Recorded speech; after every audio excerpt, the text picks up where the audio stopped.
로버트 엑설로드의 명저 협력의 진화는 수많은 학자들에게 영감을 주었으며 사회학, 생물학, 경제학 등의 분야는 물론이고 과학 소설에까지 큰 영향력을 미쳤다. 초판이 나온 이래로 연구 논문들이 폭포처럼 쏟아져 나오게 했다고 말해도 과장이 아니다. 엑설로드 교수는 반복적 재수의 딜레마 컴퓨터 게임을 통해 인간 사회의 발전을 낙관적으로 전망한다. 그는 이런 전망의 근거를 진화론에서 찾는다. 어떤 사람 혹은 집단은 그 의도가 선하거나 악하거나 상관없이 궁극적으로 상대와 협력을 하게 된다. 협력은 자기 이득을 최대화할 수 있는 최고의 생존 전략이기 때문이다. 따라서 협력은 자연 선택된다. 반갑습니다. 잘 지내고 계시죠? 오늘은 특별한 책을 준비했어요. 이기적 개인으로부터 협력을 이끌어내는 티포테 전략. 로버트 엑설로드 지음 협력의 진화 시스테마 출판. 출간 40주년 기념판인데요. 책 날개의 추천사가 어마무시합니다. 나는 협력의 진화론을 읽으면서 공백 전체에 이렇게 도배를 했다. 놀랍다, 굉장하다, 멋지다, 엄청나다, 매력적이다, 우아하고 대단하다. 이만하면 내가 이 책을 어떻게 생각하는지 여러분도 알 수 있으리라. 누구냐면 영원한 황금 노끈을 쓴 더글라스 호프스테터의 말입니다. 이기적 유전자로 널리 알려진 리처드 도킨스의 추천사는 누가 봐도 피식 웃음 지을 것 같아요. 나는 지구의 모든 사람이 이 책을 공부하고 이해한다면 이 행성이 더 살기 좋은 곳이 되리라고 굳게 믿는다. 세계의 지도자들을 모두 가둬놓고 이 책을 준 다음 다 읽을 때까지 풀어주지 말아야 한다. 그것은 그들 개인에게 기쁨이 될 뿐 아니라 인류를 구원할 것이다. 책의 한 줄 키워드는 호혜성 이기주의가 인간의 조직 사회를 진화시킨다 라고 할 수 있습니다. 도덕의 호혜성과 과학의 진화론이 결합된 사고의 발상이 꽤 흥미로워지시죠. 호혜를 베풀었는데 이기주의라니 아이러니가 아닐 수 없습니다. 물에 빠진 사람을 보면 앞뒤 생각 없이 불쑥 뛰어들어 구하고 보는 사람이 있죠. 나중에 보따리 내놓으라는 옴망을 듣고 후회할지라도요. 자기한테 닥칠 어떤 손해나 뭘 바라고 한 행동은 아닌데 그럼에도 틀림없이 어떤 이기적 심리 기제가 있다는 게 이 연구자들의 전제입니다. 책의 연구자들은 그러한 아이러니의 관계성을 밝혀내기 위해 널리 알려진 죄수의 딜레마라는 협력이냐 배신이냐 하는 게임 프로그램 대회를 열었고 참여자 중 최고 승자의 전략에 주목했는데 그것은 바로 티포테 전략이었습니다. 결과적으로 인간의 조직이 진화시켜온 동기가 티포텟의 전략적 기제라는 결론을 얻었습니다. 책의 이력이라고 할 수 있는 서문도 정말 흥미로웠습니다. 1시간 이상을 읽었는데요. 석학들의 국경을 뛰어넘는 교류가 정말 흥미로웠습니다. 책의 저자인 엑설러드는 미국의 정치학자로 자기 실험에 영국의 리처드 도킨스가 참여해 주기를 바라는 편지를 썼고 편지를 받은 도킨스는 실험에 참여할 수는 없었지만 그 흥미로운 프로젝트에 진화 생물학자와 공동 작업이 필요할 것 같다고 생각들어 다윈론의 권위자인 해밀턴 교수를 소개해 줍니다. 그런데 알고 보니 해밀턴은 엑설러드와 같은 대학의 다른 학과 교수였지 뭐예요. 등잔 밑이 어둡다고 자기 연구에 집중하다 보면 동료 교수를 모를 수 있을 것 같습니다. 그렇게 학과 간의 통섭으로 완성된 논문은 1981년 사이언스에 실리고 1984년에 초간이 출간되었고 한국어 번역은 2009년이었네요. 그리고 2024년 40주년 기념 개정판이 새로 출간되었습니다. 협력의 진화는 초간 이래 몇십 년간 사회 각 분야의 연구자들이 인용하는 논문 인용수가 갈수록 가파른 증가세를 보인다고 하는데요. 결국 협력의 진화론의 기본 결론은 변함없다는 결론이겠죠. 책은 9개의 장으로 구성되어 있는데요.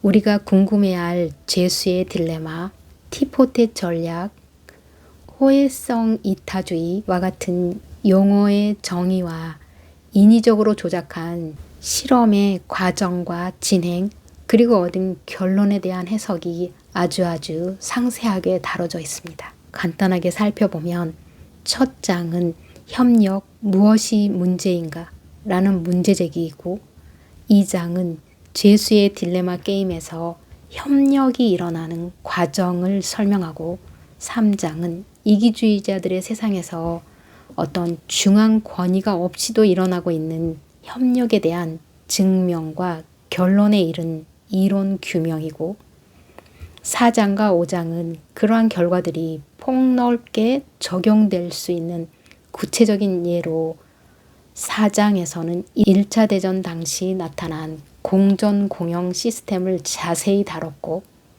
5장에서는 지능이 없이도 협력이 일어날 수 있음을 보여주고 있습니다. 6장과 7장은 죄수의 딜레마에 빠져 있는 사람들을 위해 협력 이론에 대한 의미를 조목조목 설명하고, 협력이 일어나도록 촉진하기 위해 상호작용의 조건을 바꿔보라는 조언을 실었습니다. 그리고 8장은 협력 이론이 다양한 사회가 발전하는 방식에 얼마나 큰 영향을 미치는지 설명하고, 마지막 9장에서 중앙 권위체가 없이 개인들이 자신의 이익을 위해 서로를 배려하는 경우 전체 집단에 어떤 일이 일어날지를 알게 된다는 내용인데, 즉 협력 이론의 내용을 이해하면 협력의 진화가 더욱 빠르게 가속화된다는 사실을 싣고 있습니다. 그러니까 학교에서도 가정에서도 이러한 티포텟 전략에 대한 교육이 필요하다는 말이겠죠. 부록에 실린 실험 결과 해석과 주석까지도 버릴 게 하나 없이 정말 흥미진진하게 읽었습니다. 사이언스에 실린 논문을 읽는다고 상상해 보세요. 엄청 딱딱하고 지루할 것 같죠. 하지만 걱정 마세요. 논문에 있는 날 것 그대로 팩트만 보여주는 것은 아니에요. 흔히 일상에서 일어나는 사례와 함께 이루어진 해석들인데, 읽다 보면 점점 빠져들 수 있어요. 직접 한번 읽어보시기를 추천드립니다.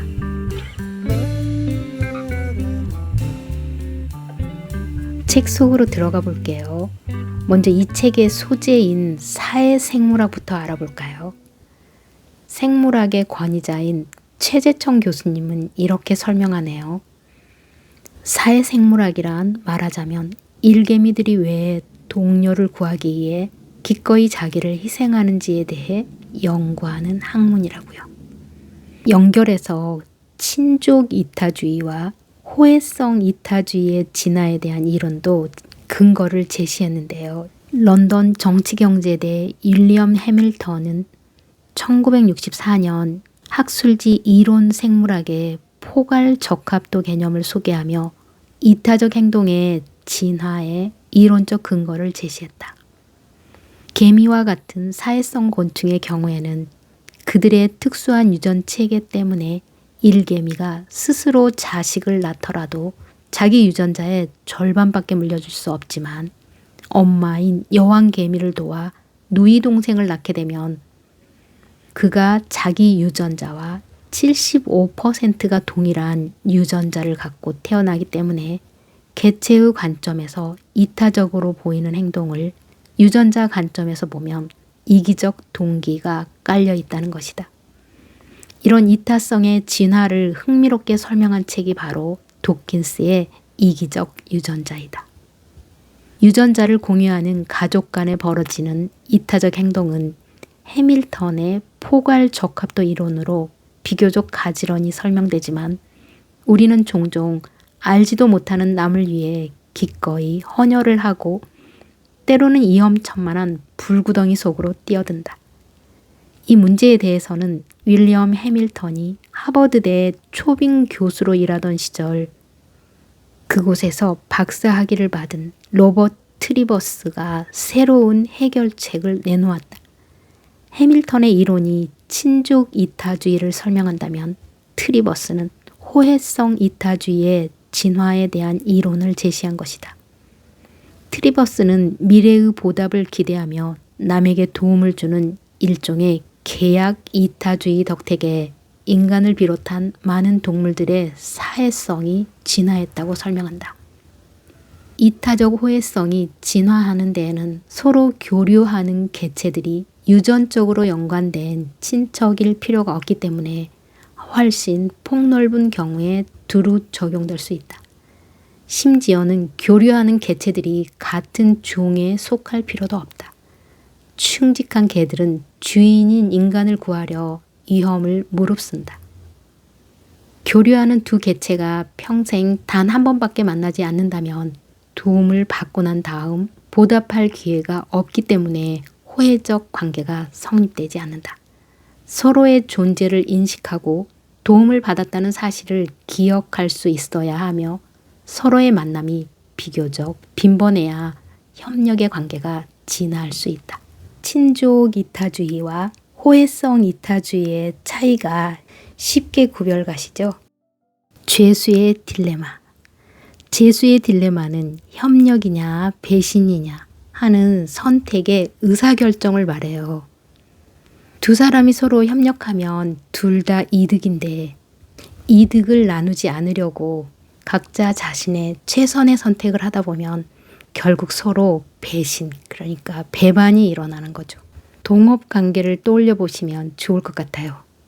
잘하면 좋지만 까딱 한 사람이 배신하면 순식간에 돈 잃고 사람도 잃게 되는 거예요.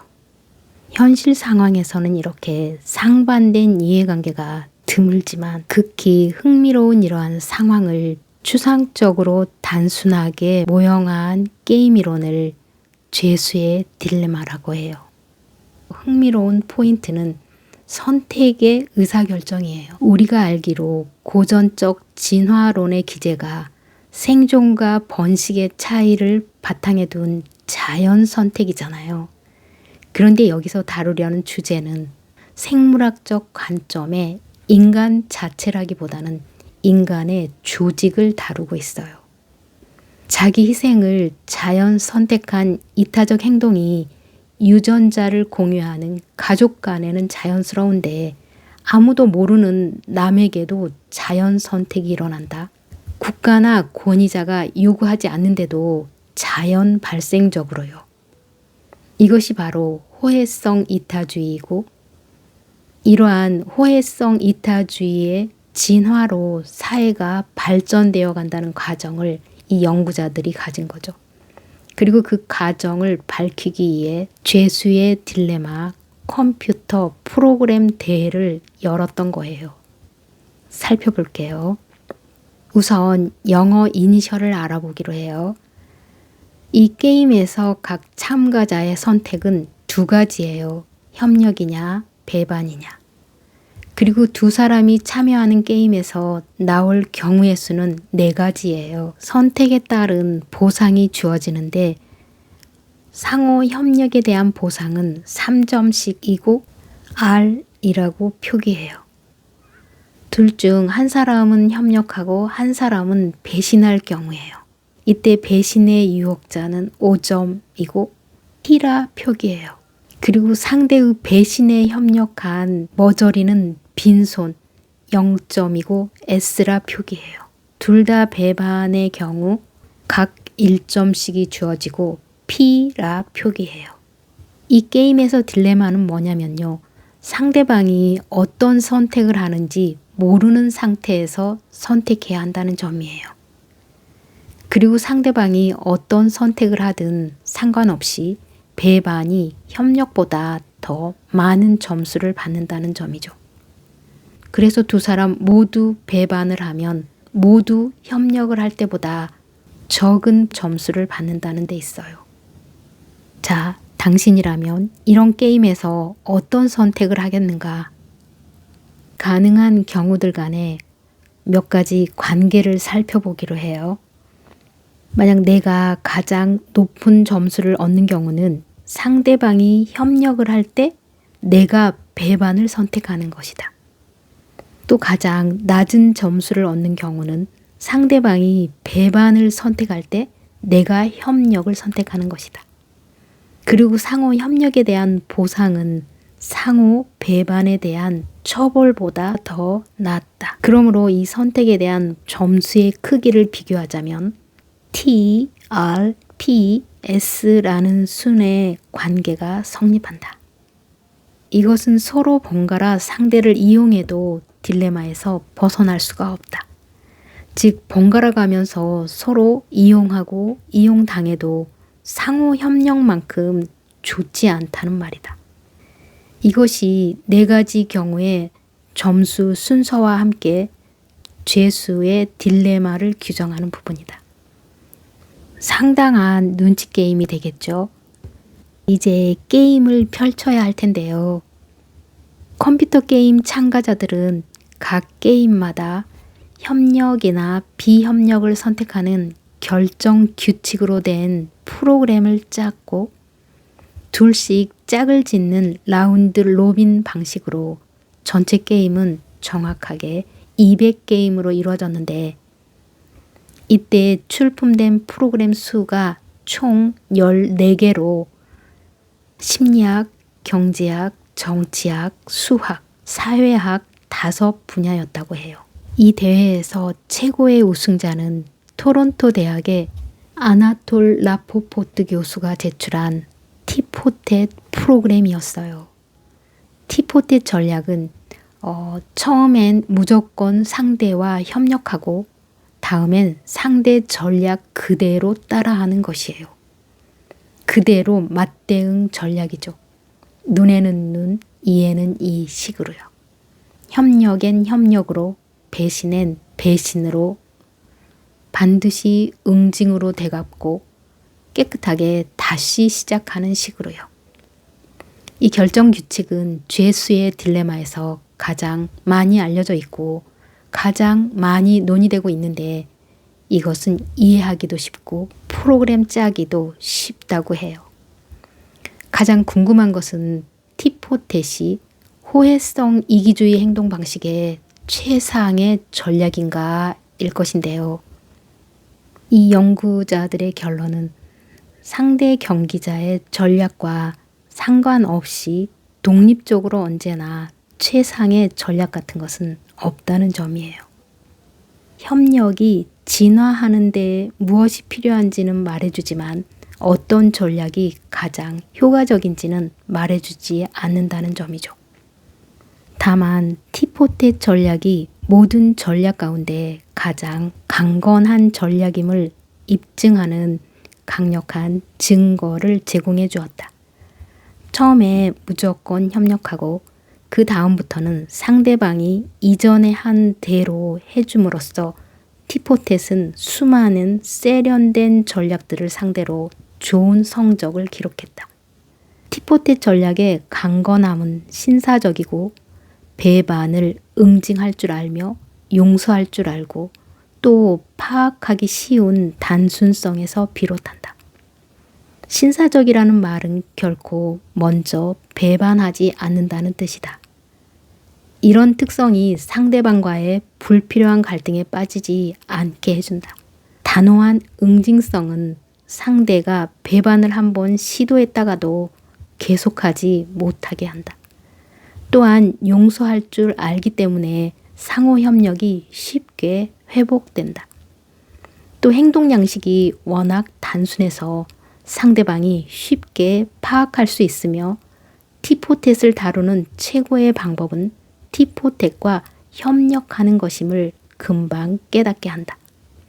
궁극적으로 모든 사람들이 티포텍과 같이 신사적인 전략을 채택한다면 신사적인 전략을 쓰는 사람들은 누구에게나 관대할 수 있다.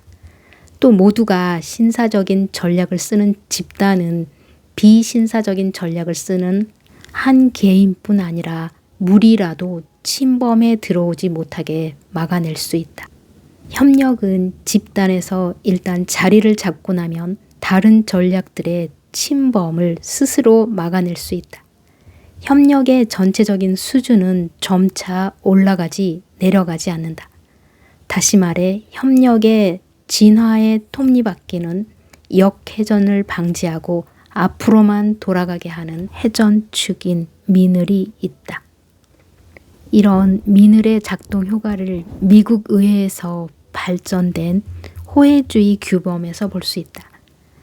미국의 공화정 초기의 의원들은 사기와 배신을 잘하기로 유명했다. 이들은 전혀 믿을 만한 존재들이 못 되었다. 툭하면 서로 거짓말을 했다. 그러나 세월이 흐르면서 협력적인 행동 양식이 유발되었고 안정적으로 자리를 잡았다. 이들의 행동 양식은 호혜주의라는 규범을 바탕으로 한 것이다. 컴퓨터 프로그램 대회에서 나온 수학적 계산은 티포텟이 개체들의 상호작용이 계속될 확률이 충분히 크기만 하면 진화적으로 안정함을 확인해 주었다. 협력의 유전자가 존재한다면 자연 선택에 의해 협력 행동을 토대로 하는 전략들이 발전할 것이다. 두 개체가 후에 다시 만날 확률이 충분히 클 때는 호혜주의에 입각한 협력은 살아남을 수 있고 친족 관계가 전혀 없는 집단 내에서도 진화적으로 안정하다. 이 연구에서 나온 핵심 결론으로 말하자면 참가자의 지능 없이도 호혜주의에 입각한 협력이 생물계에서 진화할 수 있다는 조건을 확립해준다. 하지만 협력의 진화에 지능이 꼭 필요하지는 않지만 도움이 되는 것만은 분명하다. 길게 지속되는 반복적 죄수의 딜레마 상황에서 어떻게 하면 좋은 성과를 낼 수 있는지에 대한 4가지 충고이다. 첫째, 질투하지 마라. 두 번째, 먼저 배신하지 마라. 세 번째, 협력이든 배반이든 그대로 대갚아라. 네 번째, 너무 영악하게 굴지 마라. 사람들은 제로섬 방식의 상호작용을 생각하는 데 익숙해져 있다. 제로섬 방식에서는 누군가 이기면 누군가는 반드시 진다. 그래서 사람들은 당장 눈에 보이는 비교 기준에 의존하는 경향이 있다. 이 기준은 보통 상대방이 거둔 성공이다. 이런 비교는 질투로 이어지게 마련이다. 질투는 상대방이 거둔 성과를 어떻게든 깎아내리려는 시도로 이어진다. 결국 배반을 하는 수밖에 없다. 하지만 배반은 더 많은 배반을 부르고 서로 처벌을 받는 결과를 부를 뿐이다. 질투는 스스로를 파괴한다. 실제 우리의 삶은 대개 제로섬 방식이 아니다. 일반적으로 양쪽 모두 잘할 수도 있고 양쪽 모두 못할 수도 있다. 서로 협력을 할 수 있는 경우가 종종 있는데도 항상 협력이 이루어지지는 않는다. 죄수의 딜레마가 일상의 모든 다양한 상황들의 유익한 모형이 되는 것은 바로 이런 이유 때문이다. 사람들의 관계에서 먼저 배반하는 것이 유리한 경우는 관계가 짧을 때뿐이 아니다. 상대방이 나의 협력에 협력으로 갚지 않을 때도 그렇다. 주위 사람이 모두 항상 배반하는 전략을 쓴다면 혼자 신사적으로 굴어봐야 손해만 본다. 이럴 때는 나도 같이 항상 배반 전략을 쓰는 게 최선이다. 하지만 아주 적은 비율이라도 티포텍과 같이 협력을 갚을 줄 아는 전략을 쓰는 사람과 상호작용할 수 있다면 주위에서 모두가 항시 배반 전략을 쓰더라도 나는 티포텍 전략을 쓰는 게 더 유리하다. 신사적이지 않은 전략은 처음에는 전도 유망해 보이지만 장기적으로는 자기 성공에 필요한 환경을 스스로 파괴하여 결국 몰락하고 만다는 것이다. 용서의 적정 수준은 환경에 따라 결정된다. 서로 끊임없이 반복해서 보복을 하는 악순환이 주된 위험 요소일 경우에는 만일 상대방으로부터의 이용과 착취가 주된 위험 요소일 경우에는 지나친 관용은 손해다. 그러므로 협력뿐만 아니라 배반도 그대로 되돌려주라는 말은 죄수의 딜레마 게임 참가자에게 매우 중요한 충고라고 할 수 있다. 체스와 같은 제로섬 게임과 죄수의 딜레마 게임과 같은 비제로섬 게임 사이에는 중요한 차이가 있다. 체스에서는 상대방이 나의 의도를 알지 못하게 만드는 게 유리하다. 상대방이 확신이 없으면 없을수록 그의 전략의 효과는 떨어진다. 상대방의 행동이 비효과적일 때 자기가 유리해지는 제로섬 게임에서는 자기의 의도를 숨기는 게 유리하다. 하지만 비제로섬 게임에서는 그렇게 영악하게 군다고 항상 유리하지는 않다. 죄수의 딜레마 게임이 반복될 때는 상대방이 협력해 줘야 내가 잘 될 수 있다. 협력을 격려하고 유도하는 것이 핵심이다. 상대방이 하는 대로 나도 그대로 되갚는다는 사실을 분명하게 드러내는 것이다. 이게 바로 상대방이 쉽게 이해할 수 있는 티포텟 전략이 그처럼 막강한 이유다. 티포텟은 상대방을 패배시킴으로써 성공하는 게 아니라 상대방에게서 협력을 이끌어냄으로써 성공을 거두었다. 오늘날 인류를 위협하는 가장 중요한 문제는 국제관계의 무대에 속한다. 독립적이고 이기적인 국가들이 거의 무정부 상태에서 서로 부닥치고 있다. 많은 문제들이 반복적 죄수의 딜레마 형태를 띠고 있다. 죄수의 딜레마에서 얻은 충고들이 국가 지도자들에게 도움이 될 것이다. 질투하지 마라. 먼저 배반하지 마라. 협력이든 배반이든 그대로 대갚아라. 너무 영악하게 굴지 마라. 협력을 통해 이득을 취하는 데 있어서 근본적인 문제는 시행착오를 통한 학습이 느리고 고통스럽다는 사실이다.